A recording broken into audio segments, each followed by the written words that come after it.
gente boa, eu ia pregar aqui em 2 Coríntios, mas decidi deixar para lá e eu quero pregar no texto que eu acho que a única pessoa que podia pregar nele, que provavelmente conhecida a minha mãe, meu namorado em Manaus, porque aquele texto que quem prega o Evangelho a vida inteira como eu, daqui a mais 2 anos, vai fazer 40 anos, acho que já não pode pregar dele, porque ele é de basicalidade de folheto, aqueles folhetinhos que estão por aí, de ônibus, metrô, trem, praça. E também porque eu divido o assunto que pregar esse texto é como ensinar o beabá para pessoas que supostamente já passaram disso. E também porque a maioria, num convencimento patético, numa atitude absolutamente estranha, de presunção, de arrogância mental, espiritual e informativa, julga que já passou disso também, desde os primórdios, que é um negócio que ficou para reserva técnica de museu no dia que não tenha nada para exibir. É um texto paleontológico na percepção da maioria de nós. É aquele que está no Evangelho de João, no capítulo 3, no verso 16, que diz: porque Deus amou o mundo de tal maneira que deu o seu Filho unigênito, para que todo aquele que nele crê não pereça, mas tenha a vida eterna. Será que você poderia repetir comigo? Porque Deus amou o mundo de tal maneira que deu o seu Filho unigênito, para que todo aquele que nele crê não pereça, mas tenha a vida eterna. Mais uma vez. Porque Deus amou o mundo de tal maneira que deu o seu Filho unigênito, para que todo aquele que nele crê não pereça, mas tenha a vida eterna. Mais uma vez, porque Deus amou o mundo de tal maneira que deu o seu Filho unigênito, para que todo aquele que nele crê não pereça, mas tenha a vida eterna. Mas pelo menos uns 37 anos que eu não prego nesse texto. No máximo eu cito assim 3 vezes por ano aqui e ali, porque ele simplesmente brota de mim em algum momento e reprimir. No mais, a maioria de nós sempre tem a impressão de que isso já nem mais faz parte da Escritura, já não faz mais nem parte do Evangelho, já se tornou uma resposta nervosa automática dentro de nós. A gente já o ouve como se nada dissesse, recita como se nada falasse. Não é uma sensação estranha essa? É ou não é uma sensação estranha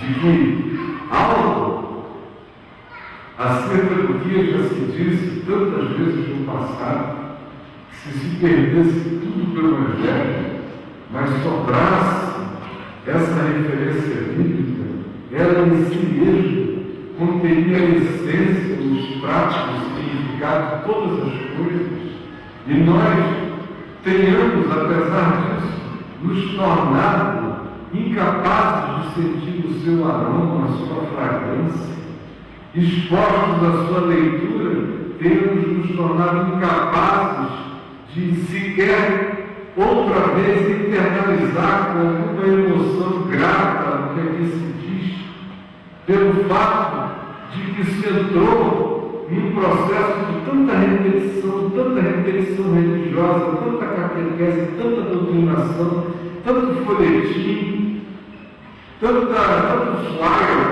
tanta informação de um evangelho sintético para consumo dos chamados assim perdidos pela religião, que todo aquele que foi se achando ou se julgando salvo passou a menosprezar o significado absolutamente encantador, delicioso, insubstituível, candente, amoroso, terno, grato, profundo, incomparável do que aqui se diz. Paulo disse, escrevendo aos Coríntios, que a palavra da cruz é loucura para os que se perdem. Mas para nós que cremos e que, portanto, somos salvos nesta fé que pela graça nos inclui, é o poder de Deus para a nossa redenção e salvação, não apenas nossa, mas de todo aquele que crê. Agora, nenhum outro texto da Escritura é tão resumidamente impactante quanto a definir esse surto, essa loucura, essa piração divina, quanto este aqui, que diz que a razão de ser de todas as coisas, a razão de haver evangelho, a razão de haver fé, a razão de nós estarmos aqui reunidos, a razão que empresta algum significado àquilo que porventura em nós o significado exista, a razão que nos congrega, a razão que nos anima a viver, a razão que nos limita nas fronteiras da vida, nos impede o abismarmos, o destruirmos, o cairmos em precipícios sem volta, a razão da nossa não loucura, a razão de haver sanidade nas nossas mentes, a razão de nós não nos tornarmos inafetivos, desentendurados, a razão de que em nós existe alguma pulsão fraterna, solidária, generosa, amiga, meiga, inclusiva, graciosa, a razão de nós olharmos para os céus e não pensarmos no cosmos como um vazio absurdo, sem significado e sem explicação, a razão do nosso peito está preenchido com pulsões mínimas de esperança que nos põe no caminho da vida, um dia depois do outro, a razão de nós não morrermos de depressão, de pânico, de tédio, de angústia, de medo, a razão de não surtarmos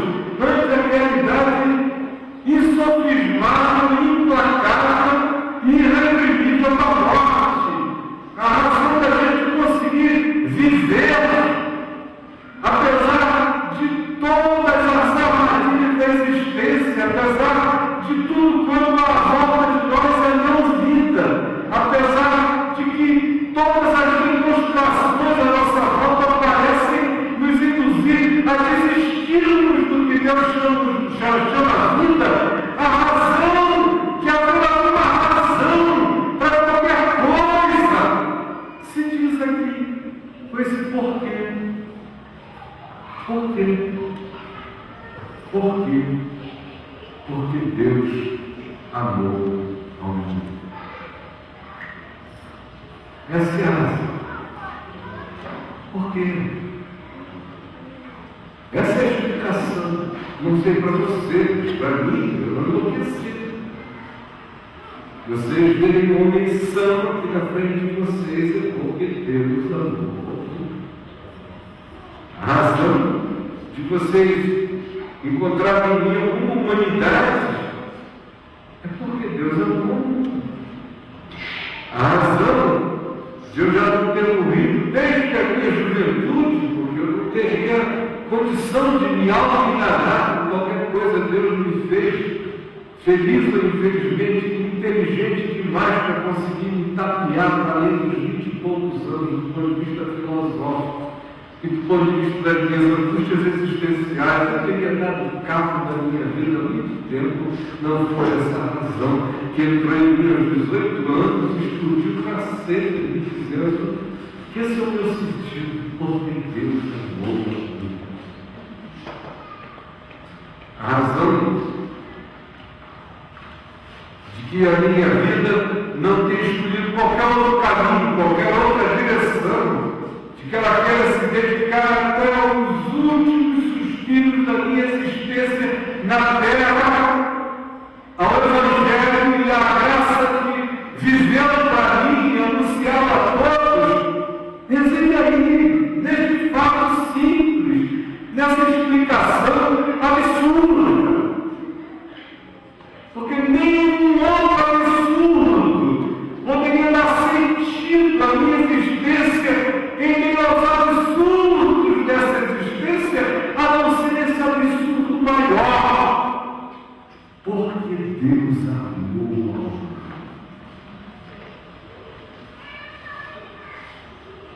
De tal maneira, tão transbocada, tão surtadamente, tão irreduzivelmente, tão antifilosoficamente, tão irracionalmente, tão compulsivamente, tão passionalmente, tão enlouquecidamente, que deu o seu Isaac, deu o seu Filho único, aquele deu aquele que é Deus de Deus em Deus, que não é a segunda emanação de Deus, é Deus em Deus, sendo filho não porque o Pai é mais velho, sendo filho por causa da relação eterna, que transcende a nossa compreensão, as nossas lógicas, os nossos números, as nossas filosofias, a nossa capacidade de raciocinar. Não são três deuses, é um só Deus, numa relação, numa multirrelação una. Sendo que uma das dimensões dessa palavra nem cabe para designar que em Deus seja Deus, se relacionava com Deus em Deus, como Filho, como uma dimensão do uno, do Deus único, que se submetia a Deus, para que Deus não surtasse como Deus, para que Deus fosse um Deus que ama, porque Deus é amor. Em Deus existe essa dimensão, essa multiplicidade do Deus que é indivisível e que ao mesmo tempo se submete a si mesmo e que oferece a si mesmo para morrer e que morre sem se matar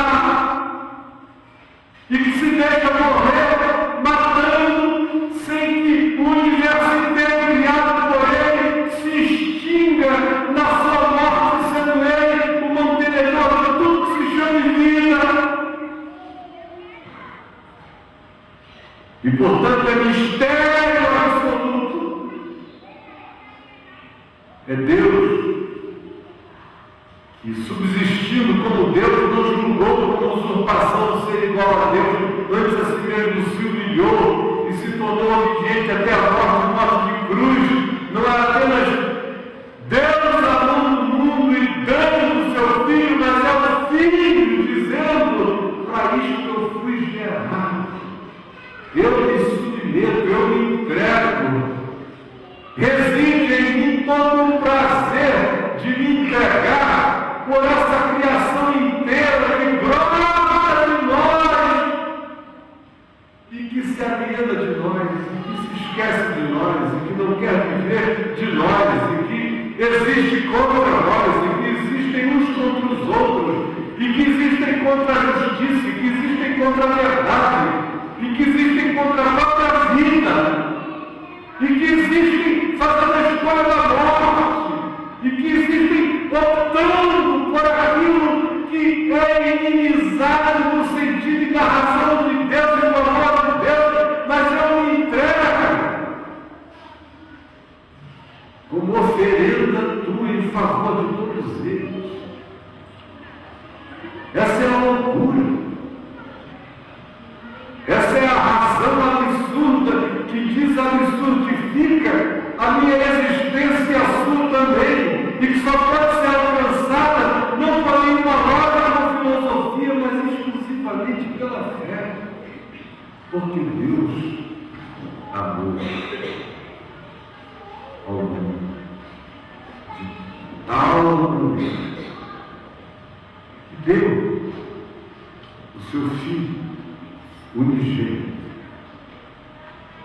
E amou o mundo de tal maneira que deu o seu Filho unigênito para que todo ser humano que nele crê jamais pereça, mas tenha a qualidade da vida de Deus, se torne um Deusinho, se torne filho de Deus, carregue a dimensão eterna da qualidade da vida eterna de Deus, e seja feito herdeiro de Deus e co-herdeiro com Cristo, e seja feito uma miniatura de Deus, vivendo e usufruindo Deus naquilo que nos nossos tempos se chama de eternidade, porque não é tempo nem a temporalidade, é uma qualidade de ser sem extinção, experimentando tudo que qualifica Deus como Deus, o amor de Deus, a alegria de Deus, a bondade de Deus, a criatividade de Deus,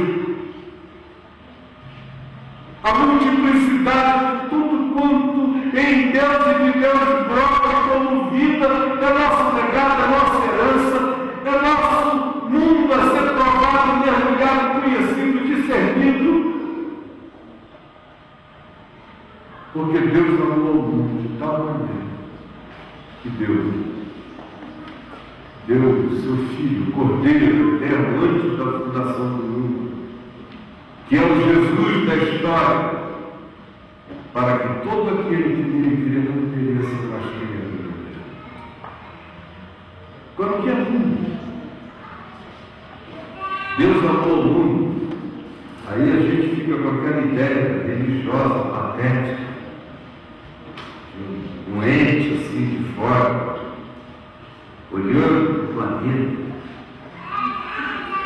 assim, com bilhões e bilhões de galáxias, estrelas, cada galáxia com bilhões e bilhões de planetas e estrelas, com fenômenos acontecendo para todos os lados, de tal modo que as estrelas que eu vejo hoje, a maioria delas já morreu há bilhões de anos atrás. Eu estou assistindo apenas a viagem da luz de entes que já morreram, enquanto outras novas foram criadas e apareceram, e eu ainda nem cheguei a ver, porque era milhões de anos para que a luz de sua criação chegue aqui. Mas a gente fica pensando assim, de maneira minimalista, primitiva, nesse Deus quase criatura, quase um Deus grego, olhando aquele planeta, faz de conta que aqui é a Terra, esse caminho de Márcio, um planeta azul. Aí a decisão é mais ou menos assim, ó, está todo mundo ferrado, tá? E o diabo tem todo mundo sob controle. Então agora, o que eu faço? Isso, me calma dele. Já sei, vou fazer uma batalha. Vou trocar o mundo pelo meu filho. Filho, desculpa, segura o mano. Aguenta firme, porque o diabo é o diabo. Vai morrer pelo pessoal, porque ele morre um, a gente salva todos. Mas vai lá, meu filho, o que eu posso fazer? Socorro! Mas eu vou, é Deus, eu também sou, mas parece que é uma enganação secundária. Tá bom, eu vou, não esquece de mim, segura a onda, me tira de lá, hein? Me arranca do negócio, hein? Por favor. Mas o meu na cabeça de 90% de nós aqui, esse é um planinho. Essa é a cartilinha. Essa é a coisinha aqui. Aí vem Jesus.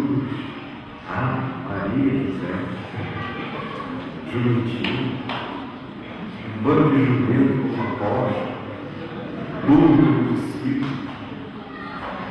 Aí, olha na cruz. Aí o pai não esquece.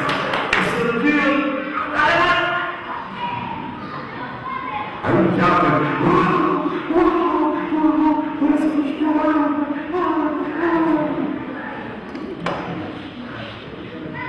e Deus se apresenta.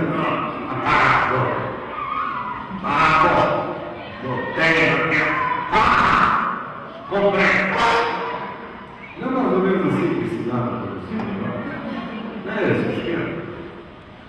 Aí a gente vai, né, escravo, resgatados, aí vira crente. Porque Deus amou o mundo para criar os crentes. Para criar essa coisa, esse negócio aqui. Imagina só o plano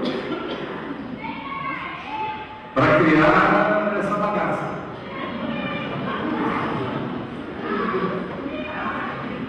Aí o cara que pensa um pouquinho mais, pelo amor de Deus, eu vou virar budista. Como o Valdir já foi, o budista é tudo Distrito Federal. Você não tem Deus. Tem um processo que quem for mais esperto se desvincula das materialidades da sofreguidão produzida pelo sentimento egótico e egoísta e autocentrado, que só faz sofrer cada vez mais, e essa dimensão eu preciso morrer para fazer morrer para viver melhor e alcançar pela via da compaixão e das orações e da filosofia da bondade, que é bondade para com os outros e é mortificação egótica para consigo mesmo, uma dimensão de impessoalidade de paz no nirvana. É a minha melhor opção. Porque esse planinho, eu estou fora. Deus chamou o mundo de tal maneira que resgatou dele esse povo para se reunir domingo à noite. E esse é o sentido das coisas. Imaginem só falência.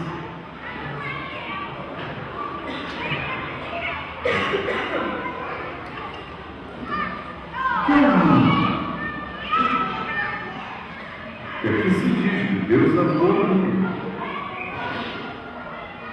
Não se diz que Deus amou a igreja. A igreja ele ama também. Dezenas de afirmações, especialmente em Paulo, dizendo que ele amou a igreja.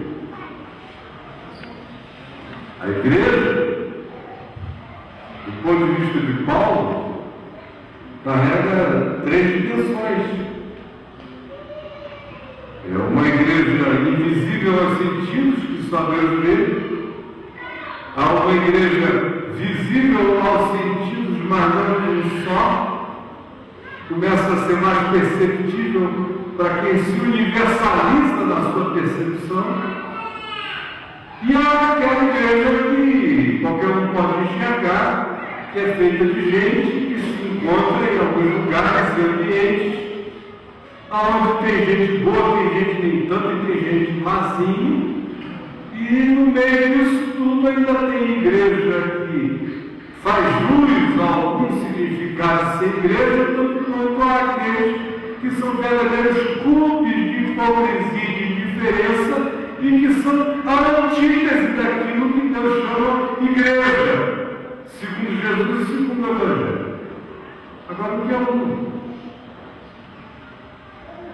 O mundo é mais ou menos a mesma coisa do que se explica. O primeiro mundo, que é descrito no Novo Testamento, é o cosmos. Cosmos, universo, multiverso, tudo que Deus criou em todas as dimensões, em todas as camadas de vida, visíveis e invisíveis, aos nossos olhos e sentidos no cosmos. Não é apenas no que está disposto à visão astronômica ou microscópica, é aquilo que transcende o telescópio, o microscópio também. São todas as camadas de criação, em qualquer que seja a dimensão que elas estejam contidas, com criaturas conscientes de si, não conscientes de si. Isso é o cosmos.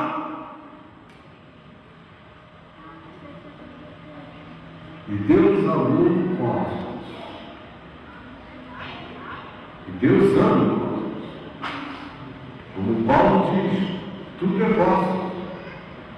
Seja o mundo, e ele usa a palavra cosmos. Seja a vida, seja a morte. Deus ama o cosmos. Deus ama quando você assistir no History Channel, aquela série O Universo. Assista assim, tipo como eu faço, de joelho, com oração, vendo as dinâmicas da loucura de ver o buraco negro do lado supernova, e mundos correndo, mundos começando, buracos de minhoca, dobras do tempo e espaço, aquilo todo de meu Deus, e a igreja quer que somente ela exista. Salva teu povo, porque eles vão morrer de idiotice. Não precisa de diabo, a cabeça de crente é o diabo. Tão pequeno. Deus ama o cosmos. Segunda dimensão de mundo é a humanidade. Toda a humanidade. Eu vejo os caras que ainda carregam doença de crente, religioso no coração. Aí ouvem falar no Dalai Lama. Você está amarrado. Está amarrado você, seu mundano. Fica amarrando o pobre pobre. Está tentando fazer paz em algum lugar, tem pelo menos uma causa nova pela qual viver, você está aí. Vamos paspalhando, não está amarrado no nome de Jesus. Olha, é porque a graça de Deus faz a gente amar esse povo. Porque não é sem sacrifício. Você tem que assumir um estado de santidade apaixonada do Evangelho para amar os crentes. Não é mesmo? Sofre gemidos e compulsões e meu Deus, esse povo não vai a lugar nenhum. É à toa que o profeta Joel, depois Pedro repete, nos diz que nos últimos dias Deus derramaria o seu Espírito sobre toda a carne, e os jovens, os velhos sonhariam, os jovens teriam visões, e os escravos e as escravas profetizariam, e diz assim, até sobre os meus servos e sobre as minhas servas eu derramarei o meu Espírito. Até crente vai receber esse derramamento, porque o povo ainda mais trabalha para receber qualquer coisa. O mundo é cosmos e o mundo é humanidade. Onde quer que você ouça dizer que tem um ser humano, a gente tem um mundo que Deus amou. Se você gosta ou não gosta, se você se veste como eles, odeia a vestimenta, ou o cabelo, ou a língua, ou o batuque, ou seja lá o que for, Deus amou o mundo. Amor a mim, amor você, sinceramente, como qualquer outra promessa. Tinha que ser a partir desse nivelamento por baixo. A partir de mim, como fez Paulo, Deus pode amar qualquer um. Deus está condenado a amar qualquer um, sim. Essa é a condenação de Deus. Se Deus me ama, Deus está condenado a qualquer outro ser humano. Não quero saber se você é hétero, se você é homo, ou se você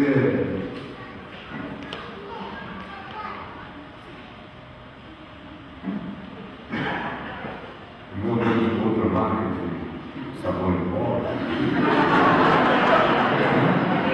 Ariel,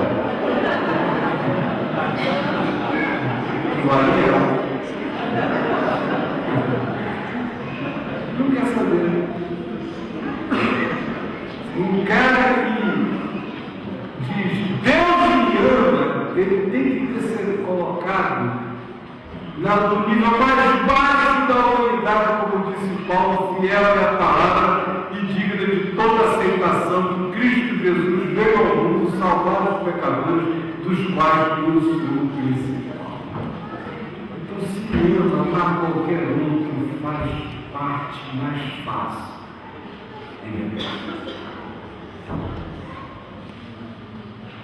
humanidade no mundo, saibam eles de Jesus ou não, se tiverem sido salvos do cristianismo, melhor ainda.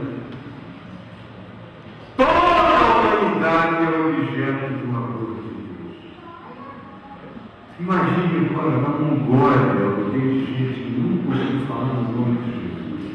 Estão vivendo coisas que você não pode nem conceber, hábitos domésticos, caseiros, botando fitinha de oração pregada no vento, rodas de oração, e o cara lá pedindo graça ao céu, não sabe nem bem para onde está, mas ele quer. Deus amor.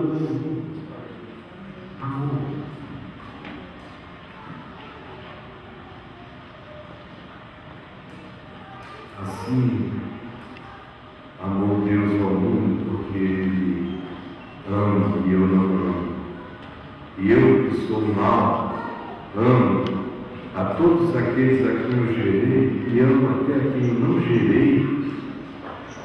E amo até aqueles que se fizeram acolhíveis por mim, por necessidade, por carinho, por carência, ou por circunstância. Meu coração não consegue sonegar a graça do vínculo e do amor. Eu sou descrito como um pai mau por Jesus. Ora, se vós que sois maus, sabeis dar boas dádivas aos vossos filhos, quanto mais o vosso Pai Celeste não dará coisas boas àqueles que Deus pediu. Tem filho que é íntimo seu, tem filho que gosta de estar com você, de conversar com você, aprender com você, de dar ouvidos a você, de saber de você, de cuidar de você. Tem filhos que amam você de outro modo, mais distante. Tem filhos que você tem até dúvida se te amam. Mas pelo menos eles sabem que você ama, eles confiam nisso, vivem sossegados na unilateralidade do fato que papai me ama, apesar de não me importo tanto, mas eu gosto de saber que ele me ama até a morte. E você ama. Hoje uma pessoa amiga me perguntou sobre com qual dos meus netos eu tinha um borobobó, uma utilidade para oração básica. Tem uma que não dá ainda para ter um borobobó porque não tem ainda as chances da relacionalidade. Ela lá, só está com 2 meses, só olho para ela e digo, meu Deus, tem outro que está com 9 meses. Não dá ainda para você trocar ideias. Mas você só ri daquela graça dele que parece um anjo risonho. Aí já tem 2 níveis muito mais relacionais. Uma de quase 12 anos, o outro de quase 5. Ambos 1 mês e meio, 2 meses, 3 meses vão estar com essas idades maiores, em relação às quais eu já se cuscuz. E aí o relacionamento já acontece. E aí eu tive que, em vez de pensar nos 4, pensar só nos 2. Porque amor, ele se estabelece no nível de amizade pela relacionalidade. Antes da relacionalidade, antes da troca, você ama e dá a vida por aquele que acabou de sair do ventre, que não sabe nem quem é você, mas você sabe quem ele é, e você foi eleito para amar e o ama, e obedece o vínculo instintual do amor até a morte por ele. Mas eles vão crescendo, e à medida que eles crescem, vai se estabelecendo troca, amizade, memória, lembrança, carinho, afeto. E aí eu falei, em relação aos netos, é identicamente igual aos filhos. Você acaba ficando mais amigo de quem quer mais a sua amizade, de quem busca mais a sua amizade, de quem aceita mais a sua amizade, mas o amor é absolutamente o mesmo. Inquestionavelmente o mesmo. A sacrificialidade é a mesma. A disponibilidade para morrer, para se dar, para se esbagaçar por eles é a mesma.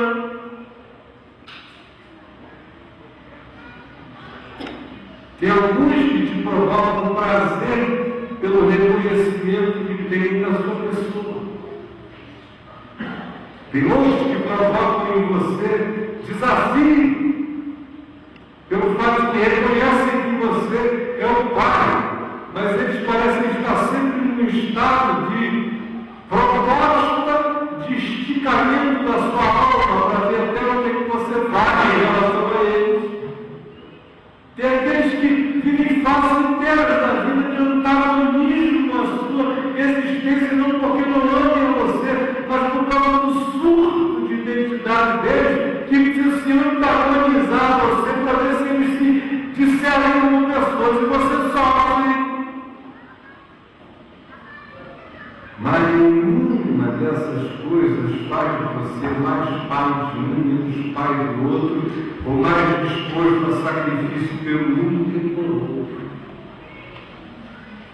É louco o negócio que você se dá sem querer, troca, você se arrebenta, você se entrega, você se esfola, você deixa pedaços. E você faz isso sendo mal, sendo egoísta, olhando também para o próprio umbigo. Apesar disso, você transcende o seu umbigo e se entrega a ele sacrificialmente, sofre, se solidariza e sofre muito mais quando tem que amar e impor alguma verdade do que naquelas horas em que você está cheio de dor e eles não estão nem percebendo a totalidade da sua dor. Eu aposto com vocês que a dor maior é quando você tem que impor a eles algum tipo de dor pelo dever de consciência, maior do que qualquer dor que eles a você possam produzir em você. Agora, eu estou falando isso de um coração único, que é o meu, que é o seu, em relação a amar os filhos. Aí logo levanta-se no Evangelho uma teologia dessas taradas. Diz, não, mas filho de Deus é só crente. O resto é criatura. Então lá no Himalaia tem criatura de Deus. Então fica interessante. Deus decidiu que ele só ia ter filho nos Estados Unidos, na Europa, um bando de filhos da mãe no Brasil, na América Latina, e os judeus tarados que não querem nada com ele, porque decidiram ser filhos dele assim mesmo, com um barbado chamado Abraão. Agora o resto, o Japão, os chineses, os hindus, os mongóis, os diferentes, os estranhos, os que nasceram numa geopolítica não cristã, são filhos de Deus. Um Deus que se limita ao mergulho de um cara no tanque e virou filho. Uma aguinha na cabeça virou filho. Davi se conhecia num buraco, o dinheiro dele virou meu filho. Porque se não participar dessas basicalidades, eu não sei nem quem é. Sinceramente, um Deus desse que é o diabo. Um Deus desse, se morrer, não vai fazer falta nem aos cristãos. Porque 2/3 da humanidade não sabem da existência dessa patricidade, estão existindo. Mas não estão existindo por causa desse Deus da religião cristã. Eles estão existindo porque o Espírito Santo sopra onde quer. Sopra na casa de mongol, de japonês alienado, de chinês que nunca soube nada, de russo que está parindo o filho no meio de muito álcool frio de algum lugar, de esquimó que esfrega o nariz com os filhos e a graça de Deus emula no coração do filho dele uma esperança de ser. É porque Deus está em todos e age por meio de todos e é misericordioso Pai de todos e não faz acepção de pessoas. É que esse planeta ainda não explodiu, controlado pelo amor de Deus, porque não foi o amor de Deus gerando condições de bom senso, de rasgos de lucidez, não fosse o amor de Deus contendo o surto suicida e homicida que brota no coração da maioria dos homens, incluindo dos cristãos para todo lado. Há muito que nós todos teríamos sido destruídos, teríamos caído em extinção.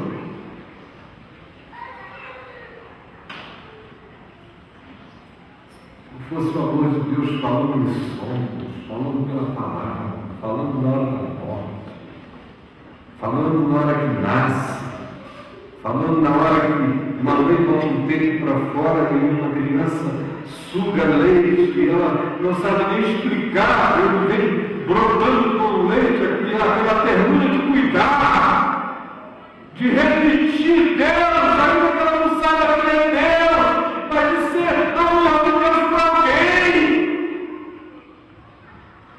Tudo isso é Deus na vida, Deus no mundo, Deus amando ao mundo.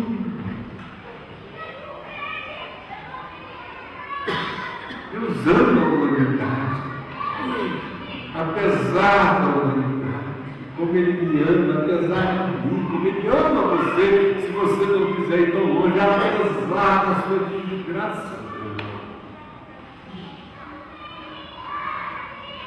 E tem um terceiro mundo,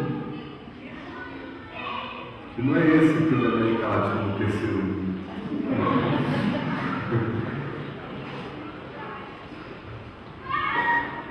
Esse terceiro mundo é o mundo dos sistemas, das trocas, é o mundo da economia, é o mundo do dinheiro, é o mundo do capricho, é o mundo da vaidade, é o mundo que alimenta esse ciclo inteiro de trocas, de vendas, de negociadas, de gente que compra alma, de almas que se vendem. É esse mundo de interesses, de status, de vaidades, de grifes, de loucuras, de que um desenhozinho assim, aplicado aqui, um repuxo ali, faz o negócio valer 40, 50 vezes mais. É o mundo que mede uns aos outros pelo tamanho, pela altura, esse do meu bem daqui, de uma boa família, tem imenso. Olha a cara deles, tem marca de pobreza, não tem marca de pobreza. Olha os dentes, o sorriso, colhidos, colgate de 12, sinal, total 12. Deve ter ganhado. É esse mundo das passarelas, é esse mundo dos exibicionismos, é esse mundo das loucuras de elevação da consciência. O cara que quer, pela vida de uma cafungada, uma carreira de pó, se sentir o rei da terra. É o mundo dos desgraçados, abandonados, miseráveis que se meserificam e se tornam craques da própria morte.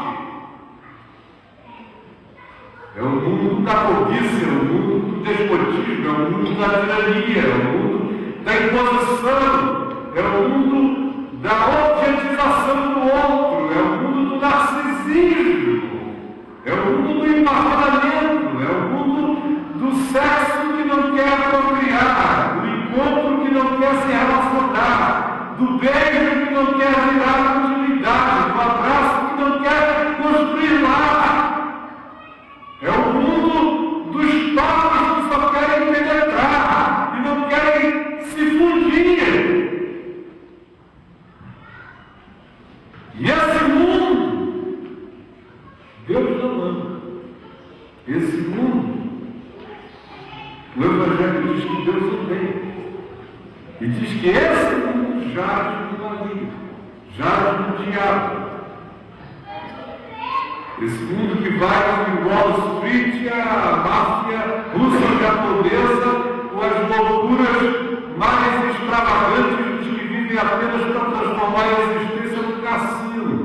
É esse mundo que objetifica o sexo, é esse mundo que desdenha e gargalha de maneira irônica e sórdida do amor, é este mundo que chama de otário a quem quer que queira viver com uma boa consciência diante do próximo, é esse mundo que tornou tudo plástico, é esse mundo que não se contém no seu surto de consumir e que fez do significado do ser uma coisa a ser apresentada pela quantidade de objetos que se tem ou de coisas que se adquira.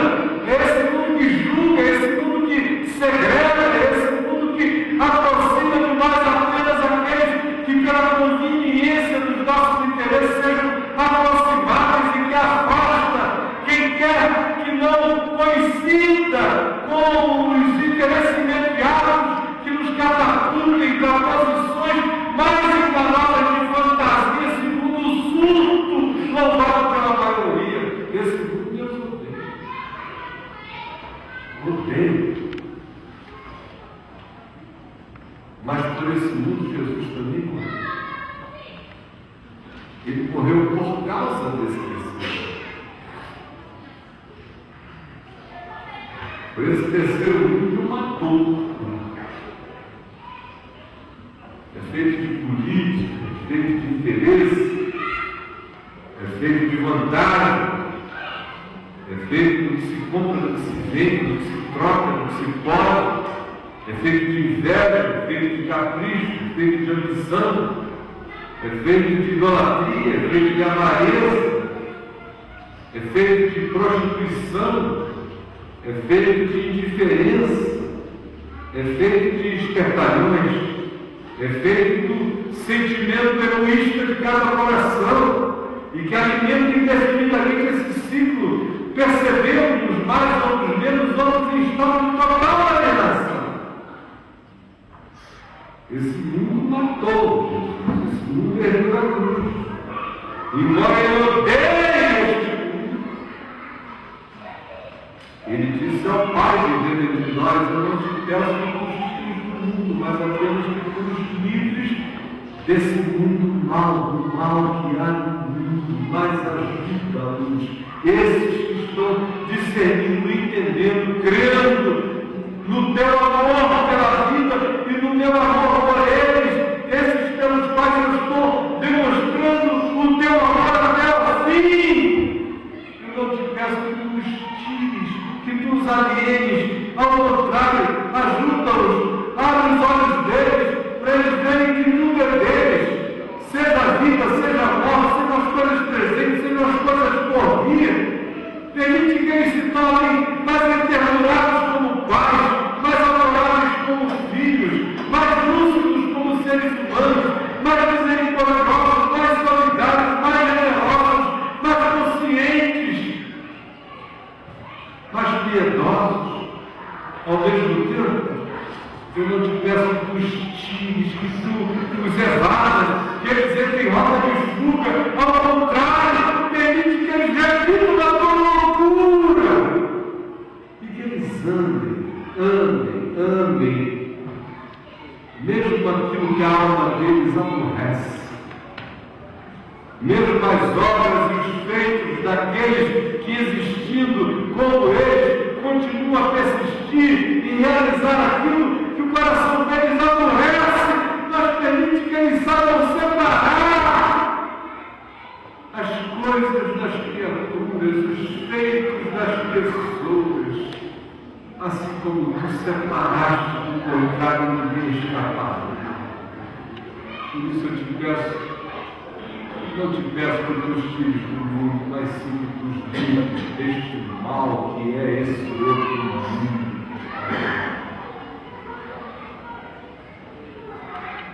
Deus amou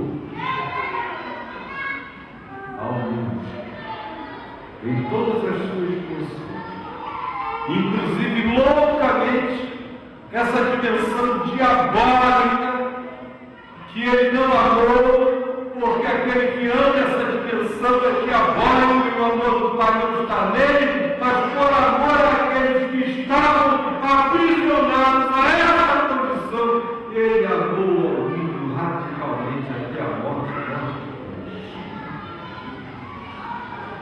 Para que todo aquele que nele crê não pereça, mas tenha. Aí você diz, bom, e aquele pessoal que não crê ainda? Não creio no cristianismo.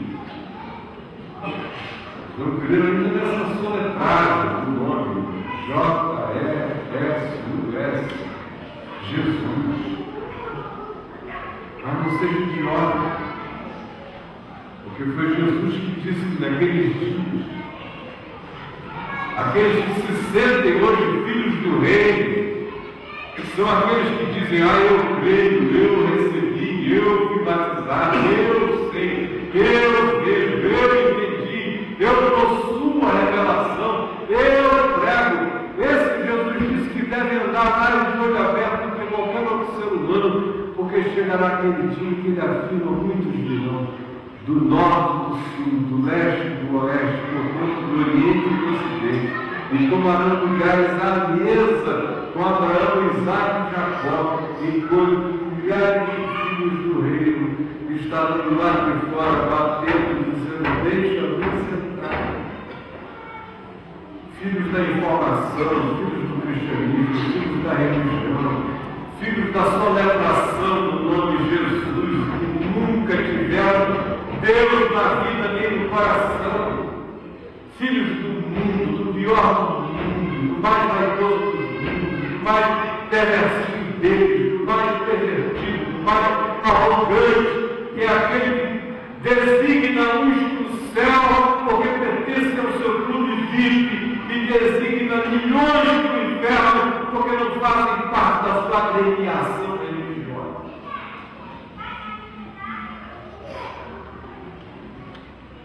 Deus amou o mundo. E você vai levar sustos assombrosos. Naquele dia, quando a gente vir o que aconteceu, quando a gente vir o que em ilhas remotas, em terras distantes, em lugares inexpugnáveis, inalcançáveis, o que foi que o Espírito Santo falou em sonho. Como foi que o amor de Deus se revelou ao coração de gente que nunca soube existir igreja, nem evangelho, nem cristianismo, nem nada, mas que conheceu uma graça silenciosa, que se curvou ao amor, que reverenciou a vida, que teve compaixão de que ninguém tinha compaixão, que teve misericórdia de que ninguém tinha misericórdia, que serviu a quem ninguém queria servir.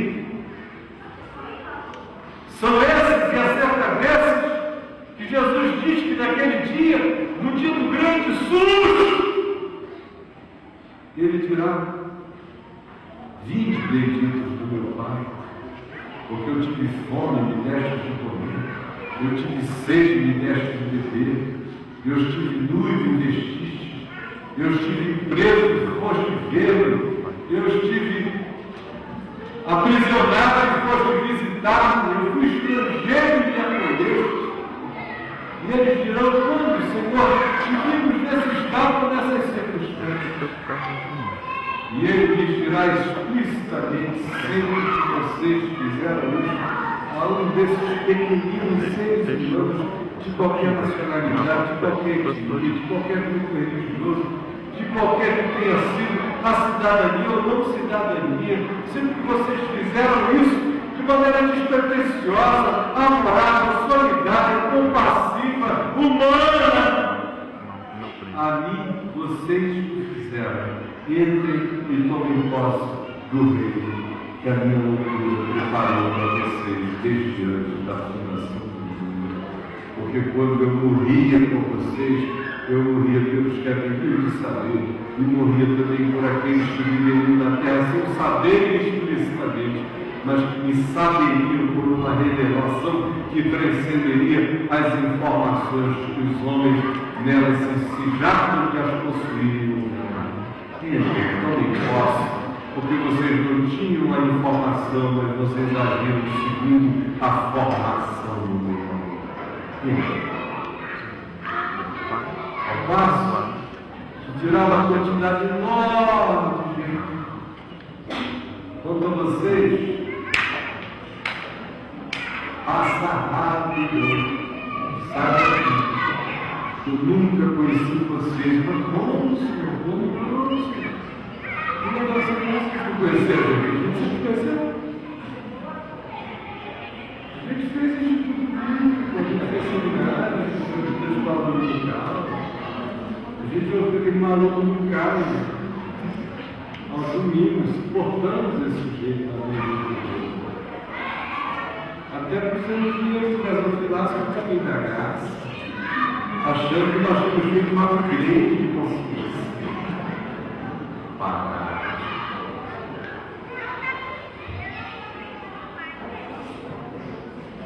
Saiam daqui. Porque eu andei com fome do lado de vocês, vocês não deram comer. Eu tive sede junto de vocês não me deram comer. Eu estive nu e vocês nunca se dispuseram a me assistir. Eu estive enfermo e vocês fugiram de me visitar por aqui. Vocês tinham medo de sentir dor, vocês tinham medo de se importar, vocês tinham medo de se solidarizar. Vocês queriam construir uma redoma para vocês. Eu fui estrangeiro e vocês tiveram medo porque eu era esquisito. E eles dirão, Senhor, quando foi que nós te vimos em tal estado? Nós jamais te deixaremos nesse estado. Nós? A gente cantava, começar em mim, eu quero falar desse mundo. A gente cantava, adoração. Nós nunca te deixaremos nesse estado.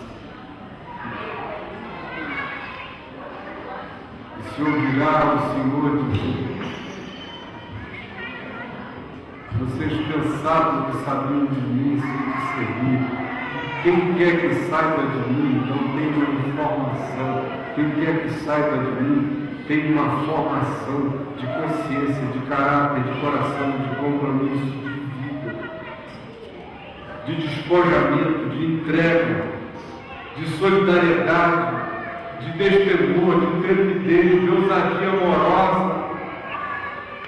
e que manifesta isso não nas fronteiras delimitadas ou pelas confluências das morais, das religiões ou dos códigos culturais, mas manifesta isso no mero e simples encontro humano. Vocês se entupiram de religião, de imagens, Miguel, angelianas, de querubins, serafins e de Cristos. Vocês viraram uma capela Sistina, que acabou virando uma capela Sentina. Mas vocês nunca me viram, porque vocês tiveram medo de me ver no próximo, tiveram medo de me ver aonde eu estou, porque Deus amou ao mundo. De tal maneira todo aquele que crê nesse amor enxerga Deus no mundo, enxerga Deus no próximo, enxerga Deus onde Deus se foi, enxerga Deus na cruz, Ele planta na existência e fica na vida de todos aqueles que a gente não quer enxergar no nosso lar protegido. Afastem-se de mim, vocês que dizem que creem em mim e não aceitam a loucura de que eu amei tanto o mundo, que não só dei meu filho de jeito, mas fiz o meu filho de jeito que virá, pobres, coxos, cegos, rejeitados, gente desprezada, gente desabrigada, gente desacolhida, gente objeto de preconceito, gente a quem ninguém queria enxergar. Eu amei ao mundo de tal maneira que nele o Filho e ele lá quis estar. Quis permanecer. E todo aquele que crê nisso, esse não perecerá, mas terá a vida. Onde está Jesus? É fácil olhar para algum lugar onde a gente fixa a imagem da crucificação, depois de uma tumba vazia, da ressurreição, assentado acima de todo principado, potestade e poder, e nós assentados aqui recebemos instrução, catequese sobre o caminho, carimbagem de passaporte, sem discernir que o Cristo da cruz ressuscitou dos mortos, que desceu aos lugares inferiores da terra, foi ao inferno, aos Tartaros, vive a eterna contradição de estar acima de todas as coisas, estar no meio de todas as coisas, de transcender a todas as coisas, estar imanente em todas as criaturas. De modo que você que crê que Ele ressuscitou está acima de todas as coisas, crê também que o ressuscitado está imanente em todas as coisas. Porque todo aquele que crê, tanto na transcendência quanto na imanência de Deus em todas as coisas e pessoas, esse jamais perecerá, mas quem crê. Agora, quem crê que Ele transcendeu acima de todas as coisas, crê também que Ele está imanente em todas as coisas. De modo que aquele que diz que Ele está acima de todas as coisas, mas não o vê misturado e atolado na feiura, na nojeira, na carência, no desespero de todas as criaturas, na alienação de todas as criaturas, sendo salvador de todos os homens e não somente dos fiéis, mas de todos os homens, como diz o apóstolo João, mas especialmente dos fiéis. Quem não percebe isso?